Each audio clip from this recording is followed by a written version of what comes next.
The following is a conversation with Arnaldo Brown. Arnaldo served as a minister and member of the Jamaican parliament. He is an attorney at law and a lecturer at the Mona School of Business and Management. I think that education is absolutely key for every country and society that wants to foster economic growth and to fight poverty and crime. And we also need to be aware that nothing exists in a vacuum, and that if the Caribbean wants to defend its own regional interests, it needs a geopolitical strategy. This is the Simon Küpper podcast, and this is my conversation with Arnaldo Brown. So what are you focusing primarily on right now? Well, it's a mixture because, again, I'm fully in education, right? Mm-hmm. I teach at the University of the West Indies, Mona School of Business. I teach company law and business law. Mm-hmm. And I'm also in private practice fully. Okay. Where I do a general practice, but I focus primarily on conveyancing matters. I do criminal work now and again, and any matter, because we are trained to be general practitioners. Mm-hmm. So once I have a proper brief, then I'm able to treat with the matter. So, that really has been my focus. I've dabbled a little bit in broadcasting. Briefly, I was on radio for about a year. Okay. So I was doing some public broadcasting. I've recently launched a podcast, a second podcast, because I do have a podcast related to my teaching, but I have now launched a podcast called Politically Exposed, along with my colleague, Victor Cummings, who was also a member of parliament and a minister of state.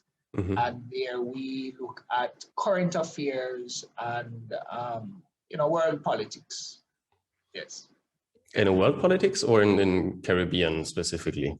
Well, Caribbean, Jamaica, but we are open economy, okay, as you would be aware. And true. Therefore, what happens internationally, certainly we have very large neighbors, influential neighbors to the north, United States, Canada, Mexico, right? Mm-hmm. And to the south of us, we have Latin America, Central and Latin America, big players like Brazil, Venezuela. So if you want to talk about geopolitics, then you can talk about Venezuela, Cuba, our neighbors immediately to the north. And then from a commerce perspective, we have the Panama Canal. Right. So, I believe that Jamaica is really fully integrated in global affairs, and therefore you can't really talk about local politics without talking about international affairs. And of course, we have a very significant diaspora. Over 3 million Jamaicans, it's estimated, live outside of Jamaica, and those the population centers, Canada, USA, United Kingdom, but beyond there, they are all over, Europe, Asia, Middle East, Africa. So the point is, you really can't speak about Jamaican politics and not dabble, for want of a better word, in global politics. Yeah, and see it in context. That's true, especially when, yes, as you said, we look at things like geographical things like the Panama Canal. That's one of the main trade routes in the area, etc. Exactly. Right. And I mean, as you know, we have the largest natural harbor in the world, one of the largest. Right. And we are positioning it to be a transshipment logistic hub. Mm-hmm. So, there's dredging of the harbor that is taking place to accommodate post-Panamax vessels. The expansion of the Panama Canal is supposed to increase traffic in this general area. I mean, granted, the pandemic has sort of slowed things a bit, but I'm sure post-pandemic, will probably accelerate. People will be anxious to move. Businesses will be anxious to get fully going. So, we expect to see some, enhancement in those areas, in those sectors. Yeah, right. And I think not only the pandemic, but you probably heard about the incidents in the Suez Canal with the, what was the name of the ship? Right. Green River, yes. Green Side, something like that, where it was blocked for a week or something. Right. And the disruption of the global trade, I think the backlog is still there today, even weeks and months behind that. That just goes to show you, Yeah. Exactly. So what do you think, how important, or when we're talking about the little more global perspective in terms of politics and trade right now, how important, or what kind of a role do you see China playing in that environment, meaning in the Caribbean in general, or maybe in Jamaica, where we see a lot of investments flowing in there, and maybe even in context with larger trade agreements globally? Well, from the 1970s, we have advanced and advocated a one China policy. So that diplomatic engagement is now manifesting itself in terms of the levels of investment that we are seeing happening. China is heavily invested in our infrastructure, mainly our roads, but there are several construction companies that are here. China Harbor Construction Company is one that comes readily to mind. They have taken on major projects. They have built the Ministry of Foreign Affairs building downtown Kingston. Grace Kennedy, which is one of our main food manufacturer distributor, global company, utilize their services in erecting their new headquarters. And, there was some, tension, I would say, about a sole sourcing opportunity for them to build the Montego Bay bypass. But I think that the Chinese are here to stay. They certainly are putting their money where their mouth is. And, as a developing country, I don't think we have the luxury of cherry picking who our friends are. And that doesn't mean that we're gonna ignore other issues that arise. But again, in the context of global politics, we are respectful of the sovereignty of countries. And yes, if we see that there are issues that we don't subscribe to and agree, we will make our comments. But that doesn't prevent us from engaging constructively with that particular country. So again, in terms of technology, Huawei is an entity that is present in Jamaica. I think they are building out telecoms infrastructure. Certainly their handsets are here. That may not please our neighbors to the north, but again, we can't be constrained by the geopolitics. Yeah. We too have to make out our way and our existence in the global marketplace.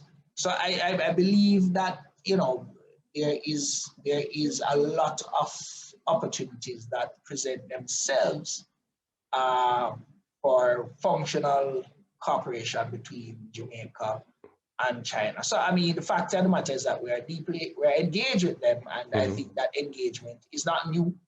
As I said, from the 1970s, we have advanced the One China policy, and I think now we are seeing tangible results of that foundation that was laid in terms of the expenditure and the investment that China has been making. So where would you see the major or the main bottlenecks for, let's just call it economic growth for the Caribbean or for Jamaica? You mentioned infrastructure with Huawei, right, that brings that. Yes. And also maybe you can touch a little bit on the educational side, because I think infrastructure is good, but someone needs to be able to operate it, to use it, and needs the skills for certainly. that. Certainly. You know, in addition to that, Jamaicans have had scholarships. They have gone to China and elsewhere to study. You know, there is currently now, because of the pandemic, a conversation happening around learning loss, because it has, in my view, revealed the type of digital divide that we have. So it has exposed areas where there's no internet access, and it has exposed where there's internet access, the inadequacy of devices for students to access these classes, right? And in fact, I think there are a number of students adversely affected, so they don't show up in any of these online classes. And that is a matter that has to be addressed. I know the government attempted to address it by distributing tablets, providing a grant for persons to buy tablets. But also beyond the tablet is the infrastructure. Now, Jamaica has been fortunate because in the 1990s, we liberalized our telecommunication sector. So we had one monopoly provider, which was Cable and Wireless, and then we were able to bring that monopoly to an end, entered Digicel, entered Columbus Communication, Flow, Oceanic Digital, Claro at one stage. I understand that there's a third license now that is being contemplated. And then we have fiber optic connectivity, so we have broadband connectivity. And I think there are actually 3 major cables that are landed here in Jamaica, so that the basis of the infrastructure is in place. But now what we have to do is to expand that bandwidth, right? We have significant cell phone penetration, almost 2 to 1 in terms of population. But at the same time, you know, there has to be now an upgrade from 4G, I believe, to 5G technology. And, you know, the whole conspiracy theory concerning 5G and radiation and all of this. Interesting how what people think about when a day is long enough. Yes, you know, so you have those tensions, but the reality is that the society that we are now emerging, that is now emerging as a result of the pandemic, working from home, going to school from home, requires that you have the bandwidth to deal with the volume of data that is being produced. Right. And we can't be left behind. And funny enough, one of the results of the liberalization of the telecom sector in Jamaica is the expansion of business process outsourcing as a major driver of employer, driver of economic activity. And I believe is going to continue to grow. So to come back to the question, the demand for persons to be educated at a certain level is going to expand, and therefore we have to keep up with that expansion. So remedial programs have been put in place, or are being put in place, I should say. So there's an announcement that students who can't afford it but want to do extra lessons will be able to do that. There's a deferral of our major education exam, which is the common entrance, not the common entrance, the CSEC exam, right? Caribbean Secondary Education Certificate exam. Students are being given the opportunity to sit it later or postpone it, or, you know, select the courses that they are ready for. So this is an ongoing process, and you know, we have to keep pace. We have to, you know, revisit the curriculum. Technology has to be at the heart of it.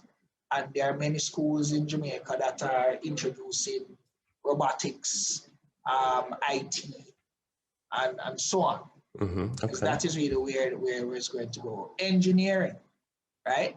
There's a need now for all types of engineers. So the University of the West Indies has an engineering department at the Mona campus, at Trinidad, St. Augustine, and we have the Caribbean Maritime Institute, Caribbean Maritime University here in Jamaica, that is also aggressively pursuing engineering programs. So there's also a pivot, I would say, to STEM to STEAM, because whilst the science, technology, electronics, mathematics, engineering, mathematics are important, there's also the artistic side of things, and we can't leave that out. So, you have to focus on a STEAM-based curricula that include art, and in art is also digital art, because art is now digitalizing, and we have to give our people the skill sets to make it. Animation comes readily to mind. If there's a digital space that has great potential, it is definitely in animation, and that's an industry that is nascent. It can be built out, and I believe it dovetails seamlessly with the creative energy of Jamaicans, because Jamaicans are very creative. True. Persons, right? Very creative. Right. So there has to be a merger between the technology and the natural flow, the natural ethos of the people. And we are not there fully, but I believe we're on the road there. Okay, so how? Well, I have to say, I have teachers in the family, so I know how long it can take how long it can take till a new curriculum, a new content, a new class, whatever it is actually implemented from the first ideas, and then it has to go through all the administration and to all the political committees. So what is your impression when we look at the Jamaican universities or the Jamaican schools? Is it going fast enough? Do they teach the right stuff? Let's say, I don't know, programming, engineering, this kind of thing, to say, okay, we cannot wait 10 or 20 years till these courses are available, or are they already there where you think they should be? Well, I begin where I made the point about the University of the West Indies as an example, having an engineering department on the Mona campus. And this is of significance because we have several campuses, but three main campuses. Mona is in Kingston, Cable is in Barbados, and St. Augustine is in Trinidad and Tobago. Now, St. Augustine was where engineering would be done, and you have law was in Barbados in Cable, and medicine was on the Mona campus. So the shift on the Mona campus is that they have a full-fledged engineering department, and then of course you have the University of Technology. We also have the Vocational Training Development Institute, VBTI. We have our trust NTA. And what has happened is that because of the advent of the BPO sector and the demand there for persons with exposure to computers and so on, you have specialized training for those persons. So as I've said, we have embarked on the journey. I don't think we're fully where we need to be, but certainly, recently there was a launch of coding courses and an encouragement of females to get into the field of coding. So I believe that needs to be permeated throughout the secondary system. So some schools at the secondary level, that's below university, are more advanced than some. So I spoke of robotics, which is a part of artificial intelligence, right? Computer sciences are taught in most of the schools, but I think this may very well be at an introductory level, because if I reflect on my own experience, when I was in high school, I did computer sciences, but then the language we were learning was BASIC. Yeah. Right? So we have evolved several times from that now. Right. Python, C++, and all of these. Exactly. You know, so yes, the basic framework is there, but I believe that needs to be accelerated.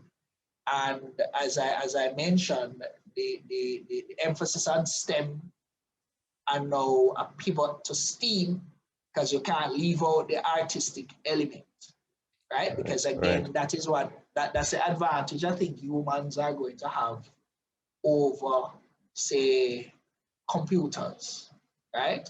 Until the technology evolve, humans will still be ahead in terms of intuition, creativity, and so on, right?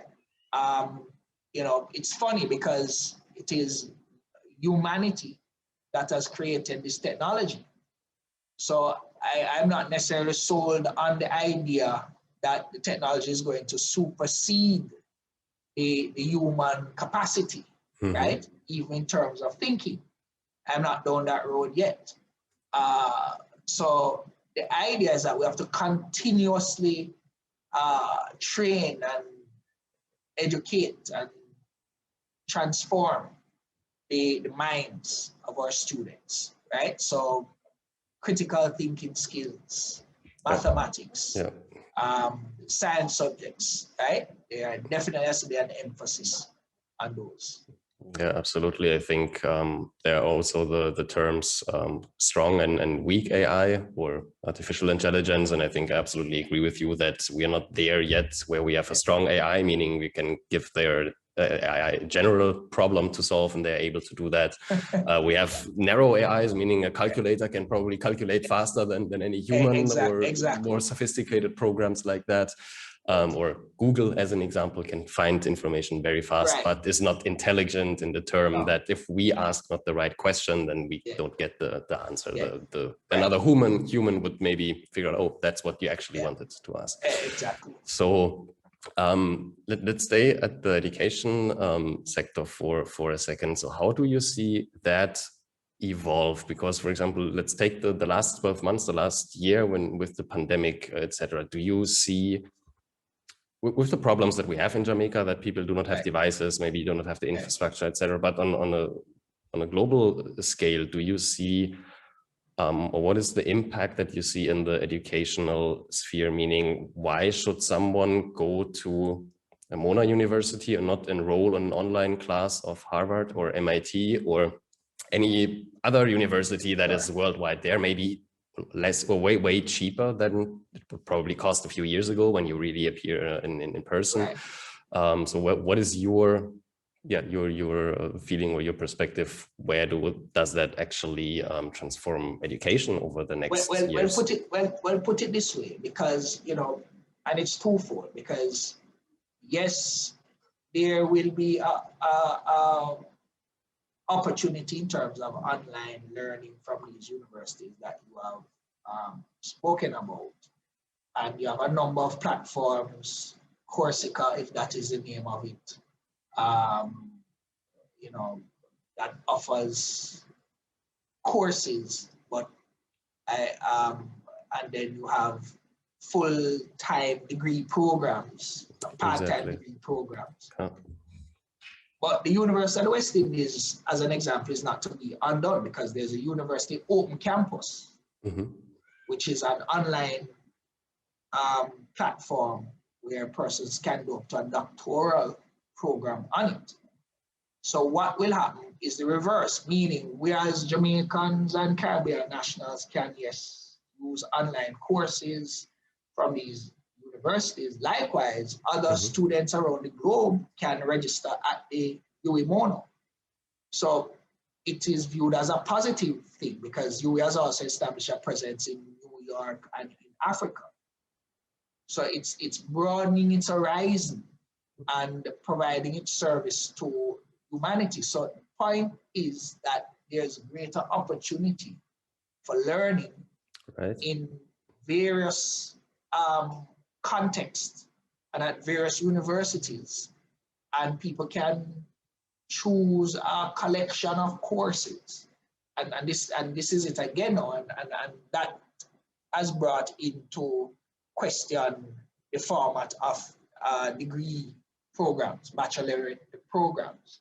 Right. But I'm not one of those persons who believe that there's going to be a post-baccalaureate qualification.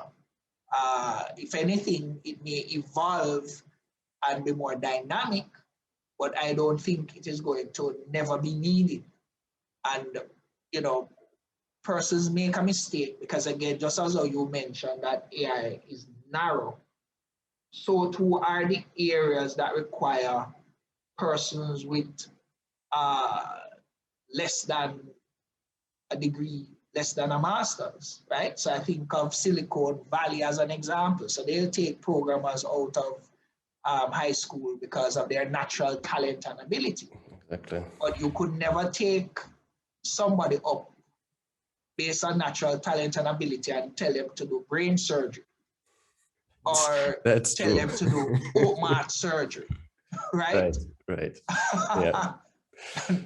Nor can you take somebody up without formal training and say, all right, go and build a 1,000 feet skyscraper. So the requirement for formal learning is going to be more required than less required. And those persons who we have seen who have made it super rich dropping out of university are a handful of people. They are not really the norm, right? So we can call some of them Zuckerberg. Yeah, that's true. The myth of the college dropout that becomes a millionaire. That's Steve Jobs. That's Bill true. Gates, right? Who else? And they in turn around and employ all of these people with all of these IFO degrees because they recognize their own limitation. Right. So I think we need to disabuse ourselves of this post-knowledge world. And by post-knowledge, I'm talking about formal knowledge. There's formal and informal knowledge. Informal knowledge will take you so far, but no further. And therefore, there's going to be an expansion of the need of formal knowledge, not a contraction of it. Now, as to the modality of its delivery, that may very well change with technology because, as I said, I used to teach. When I started teaching full-time in 2016, I was face-to-face. I was in a lecture theater talking to my students, and then the thought had never entered my mind that I would shift from that face-to-face into a virtual realm. And come 2020, March 13, when the university was shut down because of the pandemic, we had to shift online. But the point is that the content, by and large, remained the same. And although we weren't together, the methodology was underpinned by the technology. So I believe that that technology is going to remain, and you may have a hybrid of persons being face-to-face whilst distributing the content in real time to other students who will log in remotely. But, you know, at the end of the pandemic, there will be some return to what we call normal, or what we consider normal. And then, of course, because of the pandemic, it created an opportunity for platforms to explode. So Zoom, Teams, you name it, all of these audiovisual capabilities that were always there, but just not relied upon, have now come center stage. So, and that's the nature of the world. It's dynamic, right? At every period. We had the Industrial Revolution. We are now going through the knowledge revolution, or the fourth industrial revolution. Some people will classify it as. So throughout various epochs, there have been transformational events triggered by one thing or the other, whether it is World War II, World War One, or the advent of the steam engine, whatever it is. And technology has always been that tipping point. So here we are, where knowledge is expanding exponentially, and that is by virtue of our ability to communicate with each other. I mean, correct me if I'm wrong, you're in Germany, I'm in Jamaica, but here we're having a face-to-face conversation. You know, and that is the type of world in which we are living. Now, it has implication for things like travel, because remember, before the pandemic, there was a lot of business travel. Right. Yeah, a lot of traveling and tourism companies have a lot of problems. Right. Yeah. You know, I mean, travel will come back, but we may have different reasons to travel. Right, right. So a meeting that you can do via this format, you may not have to travel for it. But then people may travel more now for pleasure, you know, exchanges. They'll still travel for business, because sometimes nothing beat that energy in the room, right? Because human beings by nature are designed for a personal interaction is something, you know, different than on a screen. Absolutely. Sure. So that will come back. But so technology is a tool that assists humanity. Yeah. And as I've said, I don't see where technology will get to the point where the human element is completely removed. No. I hope so. I hope so, yeah.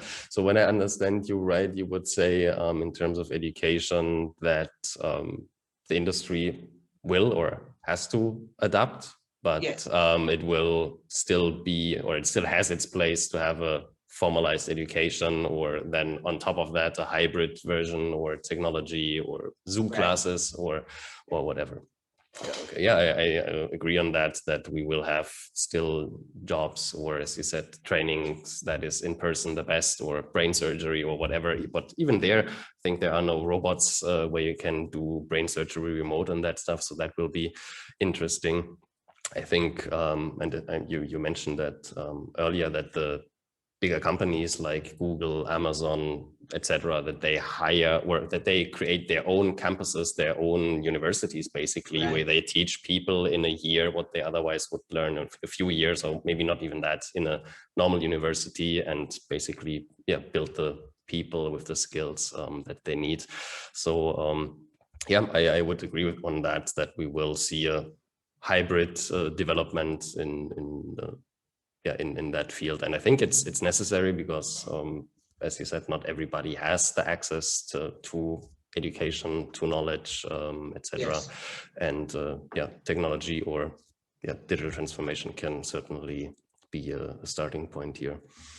So before we wrap this up, what would be, or where do you see the biggest upside technology or digital transformation in general can bring to the Caribbean right now for the next years, or Jamaica in particular? Well, as I said, clearly in the area of employment, I believe we're going to see an expansion, continued expansion of business process outsourcing as one area. And what now that means to upskill the population to take the higher paying positions than the lower tier ones, right? So that's gonna be critical. Creatives are benefiting from the technology, and that's a space that we have competitive advantage, because recently there's a collaboration between Spice and Shaggy and Sean Paul, and that has gone viral. I mean, over 10,000 views. So in terms of how income is generated in that space, streaming, content such as persons who are involved in athletics, image rights, all of these things are a platform for explosion and profit and all of that. And in this field of the creatives, again, there are streaming services such as Netflix, which offers platform for persons in Jamaica or in the film sector to put their wares on the international platform and for cross-culture collaboration and so on. So, I mean, there's a lot of upsides to the technology explosion, and even in the normal fields, because you made reference to computers doing brain surgery, but bear in mind, our robots, bear in mind that those robots are still directed by the human element. Exactly. Right? So, but I'm making the point to say that we can now collaborate with surgeons elsewhere. And in fact, we had one such major surgery here in Jamaica, I think was done for the first time, where some transplant, I'm not sure what exactly the procedure was, but the point I'm making is that the surgeons in the US were able to collaborate through the use of audiovisual technology with Jamaicans. So they had a remote surgery, basically. Exactly. Okay. Right? And that was the first of its kind done in Jamaica. Okay. And I suspect there will be more to come. So, it's exciting times. And we haven't even touched on the business here of electronic cars. Right, self-driving cars. Self-driving cars and passenger drones and all those things. Yeah, and things that we cannot foresee from this point in time right now. Yes. Yeah, you're absolutely right. Absolutely. So anything else that you want to talk about, you want to plug, you want to touch on? I mean, I think we have covered everything. Just that, as technology is going to be increasingly important. The Caribbean as a whole has to ensure that we're not left behind. So it therefore means that we have to keep a pace with the developments, both in terms of orienting our education sector, orienting our business sector, building out the infrastructure, and at the policy level, ensuring that the policy is in step and if not ahead of the technological advancement, right? And an example that I gave is when we ended the monopoly of cable and wireless and opened up the telecom sector. That is what brought about the transformation, and we have to continue to ensure that it remains open and regulate the market so that competition can reign. Thank you for listening to this conversation with Arnaldo Brown. I appreciate it and hope to see you next time.